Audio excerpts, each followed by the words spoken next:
ตึกป่าแล้ววะนี่นะสบายดีพ่อแม่พี่น้องตึกแล้ว ตึกแล้ว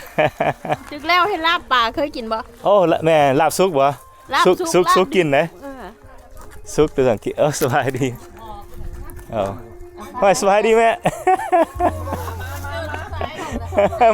มาเจออีกแล้วจูนเยอะมันเล่นน้ำอยู่แบบส่วนเพิ่นมาอยู่สบายดีขี่รถรออยู่โอเคโอ้คนเนี่ยสบายดีเนาะจื้อกันไหลที่น้องเลยอ๋อเด้อสบายดีไหมสบายดีเนาะสบายดีเนาะเทื่อที่2ได้ตอนนั้นมาเล่นที่2เจอกันแม่โอ้ทักแพงกันตัวจะแหละมีทักแพงเลยโอ้เอากันเดี๋ยววันนี้นะโอ้ก็ลงมือเดียวโอ้มันไม่ลง2มีแต่อาหารแสบเบิ่งเพิ่นนะแกงหน่อไม้ลาบปลาmy wallet is in the car can you think we'll get my wallet จ่อขึ้นเลยอันนี้เดี๋ยวว่าจ่อกันแล้วmy wallet no it's unlocked โอ้ครับใช่เบิ่งเพิ่นนะไก่ชั่วไก่บ่นี่ชั่วไก่ลาบปลาอันแค่ก็บอกอะไรได้แค่รับเชิญในวันนี่อันนี้เขาเคยเลยเขาคือสบายดีเนาะแต่ขน่อยซื้อครับเนอะอันนั้นบัวไม่ค่าอันนั้นก็เป็นไอ้แม่บัวไม่ค่าของเมียนค่าอยู่เมียนเองเห็นเทื่อนึงเลยแล้วบางคนก็ไปเที่ยวตู้นั้นแม่นวะไปน้ำกันตลอดเห็นซุ้มกระดูดแล้วยังไงมันน่าชุกคนชุกไปเนาะแต่ว่าเพื่อนเป็นเที่ยวไอ้ยาน้ำกันตั้งอยู่ปฐมเห็นอยู่เพื่อนแม่นะเอาผู้หนึ่งเดียวซะนะเอาไปเสร็จละแล้วกระเป๋าข่อยเมื่อหน้ามาล่างเงินแม่แพงเด้อสิล่างอีกบ้านหน้าล่างเบิดจอใส่ก็ยังบ่ได้ล่างเนาะยังบ่ได้ล่างผูกแขนให้เบิดอันแล้วถามเหมือนว่าว่าเอาน้องล้างรถอันล้างจังไดเอ้ยอันจับสายอย่างเอาโยกล้างต้องมีเบียร์ต้องมีเบียร์แม่ล้างต้องมีเบียร์แพงกันนะน่าจะได้มีให้อันหน้าสีเมื่อไหร่ต้องเอาอันนี้สีเลยนะล้างมันนี่แหละคนเราล้างอยู่ไหนมันคือว่ามันนั่นน้ำล้างแม่เลยน่ะแม่บ่ได้มาแม่พาแขกมาก็พอนี่ติ๊บเขานี่ติ๊บเขานี่ต้นฮับบ่ได้จอกต้นฮับโดยโอ้ยได้ยังบ่ทันได้กูยังฟังยังบ่ได้ต้นฮับเพิ่นได้หั่นเลยเรื่องหั่นได้ต้นฮับนั่งดีแม่นแบบดอกเดียวพ่อโทรศัพท์ซื้อให้ได้ก่อนโดย that's the culture แบบ you have to take a shot โอเคเอาก่อนเลยแก let's just the culture คัน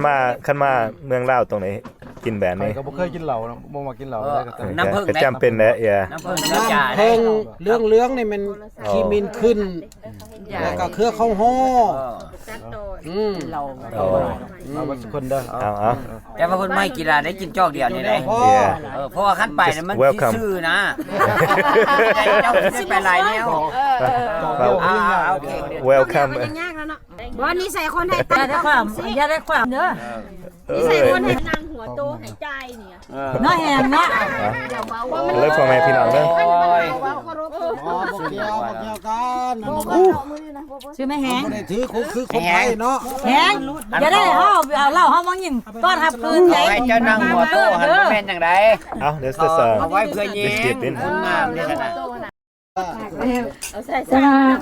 ในมื้อนี้นะเนาะมีหมู่ครูอ้ายกับน้องหลายๆคนพิเศษสุดๆกับน้องสายคำเพชรเนาะ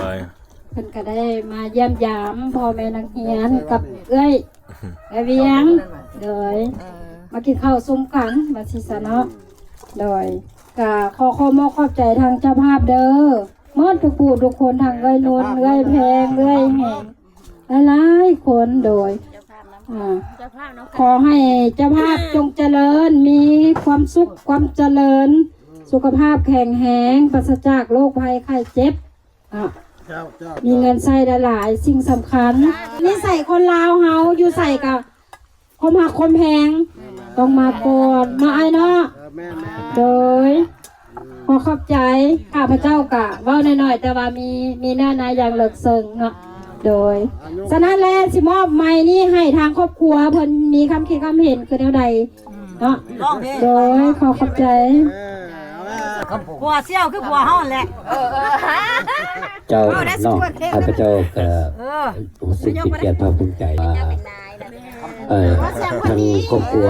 ได้พาไปเยี่ยมยันทำข้าวครอบครัวพ่อแม่นักเรียนโดยเฉพาะพิเศษทางไอ้ขบงไอ้ใหญ่เฮาเนาะ สาครครับตู แล้ว กั ก็ บ ทางเอื้อยทางอ้ายเนาะพิเศษทางน้องประเภทน้องมื้อนี้เนาะ เมื่อเขาไปกิน ถือ ปลา ว่า ก็หาพ่อเพิ่น ดี บ่ ดีใจหลายที่ว่าทางเจ้าภาพได้จัดพระเข้าสามัคคีต้อนรับเมียของข้าพเจ้าเนาะก็ดีใจหลายเนาะก็ขอให้ทางเจ้าภาพจงมีสุขภาพแข็งแรงมีพระนามัยสมบูรณ์แบบในชีวิตส่วนตัวเนาะพิเศษให้ฮักเดียวใจเดียวกับครอบครัวหลายๆเนาะฉะนั้นถึงแม้นอาหารการกินสำนี้ก็โอ้ดีบกดีใจหลายแล้วเนาะการพิเศษทำไม่รอดเด้อวันนี้โอ้ยแต่งตัวมาเป็นพิเศษเลยอยากว่าได้นะเด้อขอบอกขอบใจละลาย ให้ตู้นุ่นเว้าซะคน บ่เจ้าเนี่ยลีขนาดสั้น ถนนว่ามันคือเก่าแม่ผัวเขามาหาจะคือเก่าแหละ บ่เป็นไรบ่เป็นปากนี่ล่ะอย่างบ่เป็นเนี่ยบ่เข้าใจบ่แล้วข่อยสิช่วยนะบ่เข้าไป เจ้าภาพรักก็เป็นสถานที่โอ้แม่มนี่แหละต้อนรับ น้ำไม้เจ้าบ่มีว่ะ สนุกการนี้ แกงที่สวนมื้ออื่นจ้ะ อยู่เฮือนจอย เอามาแต่งลูกลูกสาวก็ได้เบิดเงินเข้าอันนั้นว่าก็หักแม่นแม่น่ะให้เข้าก็สิมาปอกมาโลดแล้วมันแห่ใส่กันหนักแล้วก็มื้อนี้ ร่ำรวย แม่มาเว้ากันมื้อคืนนี่ ทุกคนเลยเด้อ แล้วเพิ่นยังยามเลยยามแรงเนาะ เบ้ว่ะ อักกินข้าวปานนี้เบิ่งเพื่อนเขาดีสำสิ ห้ามันขายปลาเขาน้ำหวาน เขาน่าสิเปิดเพลงได้สาวคอนเสิร์ตได้ บางเมืองเจ้าเขาเลยว่าก็บ่ขายก็ได้เก็ตจีกูขายล่างฮะ ที่ว่ากินข้าวเนาะทางการเอาน้ำหลังเนาะมีอย่างก็กินโดยเฉพาะทางไอ้ใหญ่เฮาไอ้กระโปงเป็นโอ้ต้อนรับเนาะมีลาบปลาแกงปลาเนาะสัวไก่เป็นอาหารแบบลาวๆเฮาเบิดเนาะถือว่านั่นก็จะเด้อมันเม็ด delicious นะ มีอย่างก็ delicious เนาะถือว่ามื้อนี้เบียร์สร้างมาหลายแก็บเนาะ สร้างเบียร์ลาว เบียร์สร้างเบียร์ลาวเบียร์คนจริงใจนี่โด ลู ย ก เฉ ว่า พาะ สิ ทั้ง ไปเบียร์แล้วกินเบียร์สร้างแม่จะไปเอาเงิน4เทียนนึงเลยมาตัวลูกว่า อาจจะได้ก็จะได้เจ้าหน่อยจะให้เจ้าภาพใจดีเฮาประกอบส่วนเสียงเพลงนี่เนาะทางไอ้คำพวงนี่เพิ่นว่าเป็นสาวเมืองพนโฮงบ่เมืองซุยบ่เพิ่นร้องเพลงได้เพลงแบบเก่าๆเด้เนาะทางไอ้ใหญ่เฮานี่แต่ว่าทางเอื้อยไผ่นี่ห่วยเอาแต่เพลงใหม่ๆเด้เนาะแล้วคนยังสไตล์วัยรุ่นอยู่เนาะโอ้ยบ่เป็นใส่เสน่ห์ว่านี่เนาะอันนั้นได้ก็มีแต่เล่าบอกอย่าเบิ่งข้างแน่เด้อตะเครื่องจะมีเดี๋ยวดอกมีแต่เครื่องอย่างเดียว ถ่ายให้รักถ่าย บอกว่าอะไรจะพิมพ์คนรักใครเอาเปิดเพลงเลยเปิดเพลง เอาเพื่อนไปเลยนะถ่ายเอาแล้วนะ มากินมา มันรักถ่ายเลยฮะ โยก คาราโอเกะจัดมา จานโยก ทางเราแซ่บโอ้ โยกนะ หักเพลงเลย เป็นโต๊ะ แพงกันเลย อายุบ่ฮีนะกินนะ ตุ้ม จะเลินน้ำกัน น้ำ ซ้ายไปกันยังกันกินนี่ซัวไก่ได้ลูกนี่อันนี้ล่ะซัวไก่ได้กินได้ไก่ซัวไก่ได้ มึงนะ แซ่บ แม่เบอร์เจ็ดลงมาแล้วแซ่บบ่แซ่บก็อดกินนั่นแหละแซ่บบ่แซ่บตั้งจอกเลข พื้นฐาน ตัวมันออกแม่ถึงเต้นเลยมา มีแต่อาหารแซ่บ สารวันบ้านใด ไก่มามองนอดจังเพลงนับพงเหล้าขาวนับไก่นับพงราคานับพงนั่นโลไปเฮ็ดเวียก เดี๋ยวมาได้จากมือละ พัฒนาอยู่แถวนั่นแหละหัวใจบ้าไอ้ว่ามีสภาพเสมียพี่น้องไว้ก็ไปซื้อที่บ่จริงใจต่างประเทศสัญญากับน้องเดือน12ปีกายแต่แล้วไอเปลี่ยนแต่หาว่าใจน้องเป็นคนละหน่วย สปีดเลย ดีตามบ่ได้ใจดำคือมือบ่ได้ปากเกียงเว้า ไม่มาไหนล่ะ บ่คือเอา ไปเลยกันที่แคลิฟอร์เนียอยู่ไซโน่ฮอดอายุแล้วก็ใหญ่ใจน้องเลยเศร้าคนป่วยน้องบ่ได้มา โอ้ขอบใจด้วยนะขอบใจด้วย บ้านเขาน่ะมันจะมาทำก็เป็นตุ๊ก ถ้าพวกทหารเนี่ยมันนี่จะบวงยากอันนี้มันแบน คือมาหลอกให้น้อง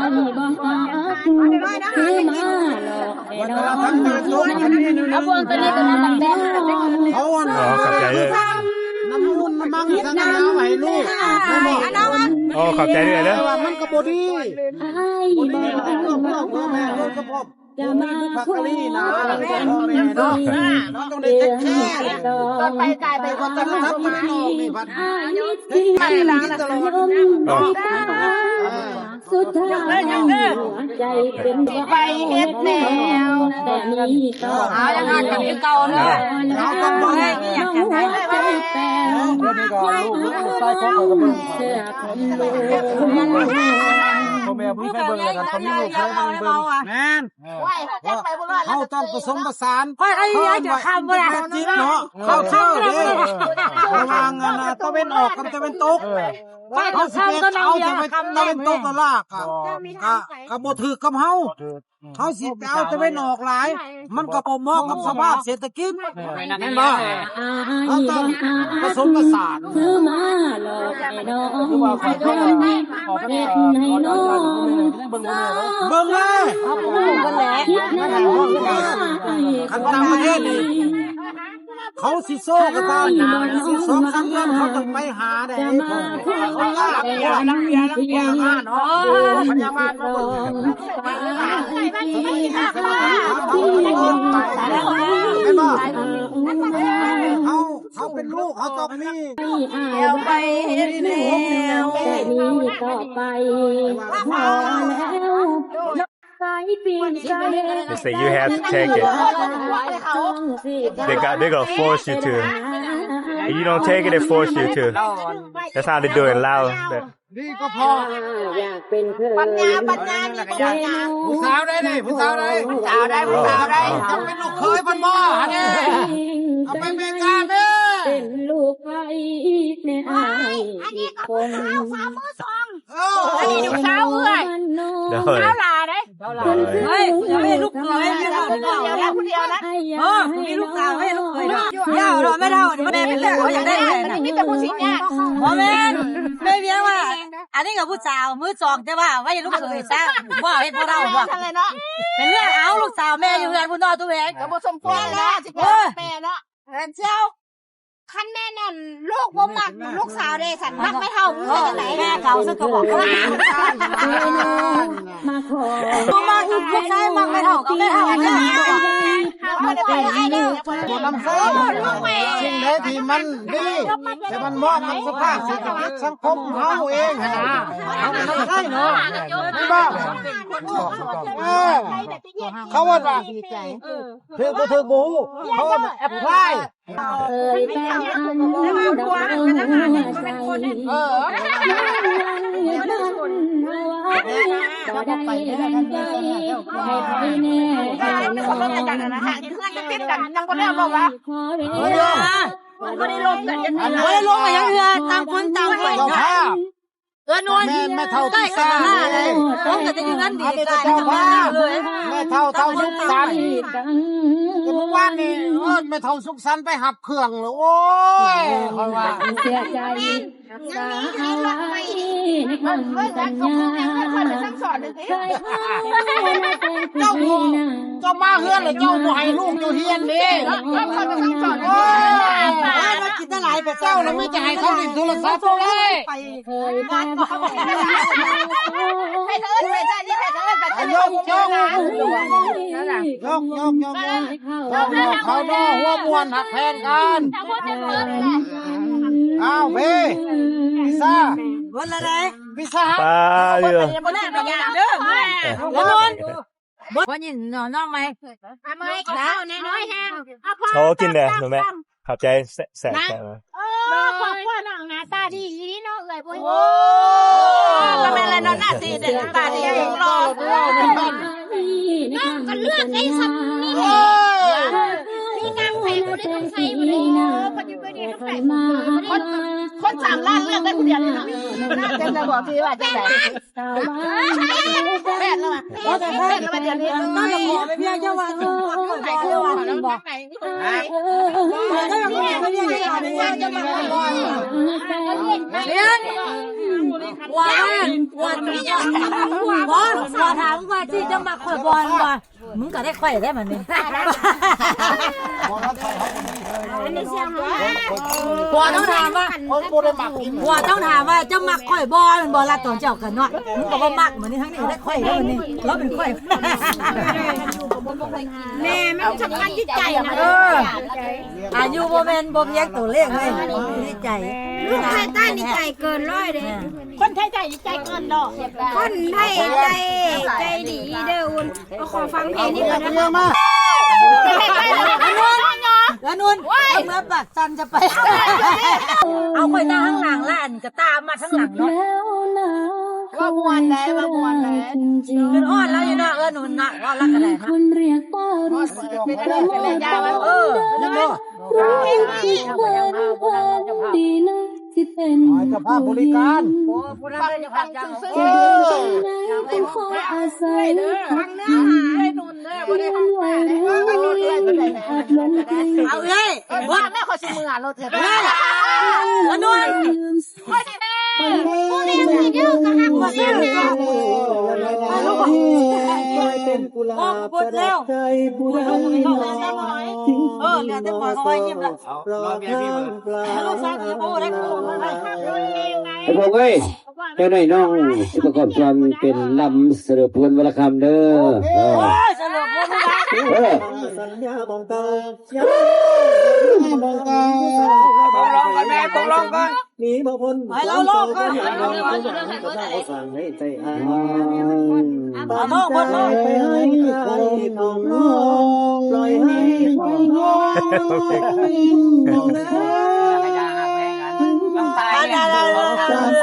ไอ้คนเคยอยู่ประเทศอันเนี่ยก็เอาเงินที่เจ้าก็ได้มาว่าได้วัดเกี่ยวไม่ต้องไปจะโดนดิ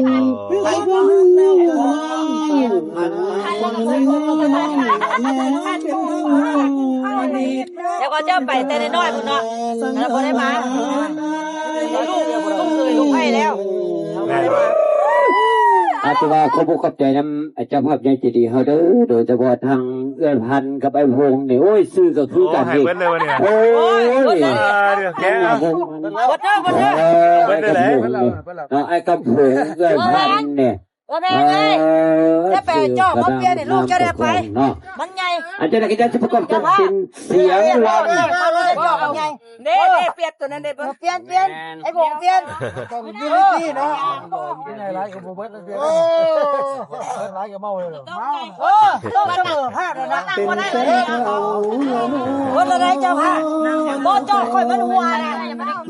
ผู้สาวเก่าชายคนจนใส่ข้าวว่ามีข้าวกินนะโดนจ่อมาอย่ามันขาวเลยมันขาวจ่อนี่นะแม่ขาวเลยมันขาวบ่จ่อเบิดก่อนพอค่อยจ่อค่อยขาวตลอดไอ้พี่เศร้าคิดพวกเราแต่ไปเท่ามีได้ ขอบคุณเด้อพ่อแม่พี่น้องที่ติดตามเข้ามามื้อนี้ที่หยุดไปก่อน Thanks everybody for following, like, comment, subscribe. I'll catch you guys in the next video. Thank you.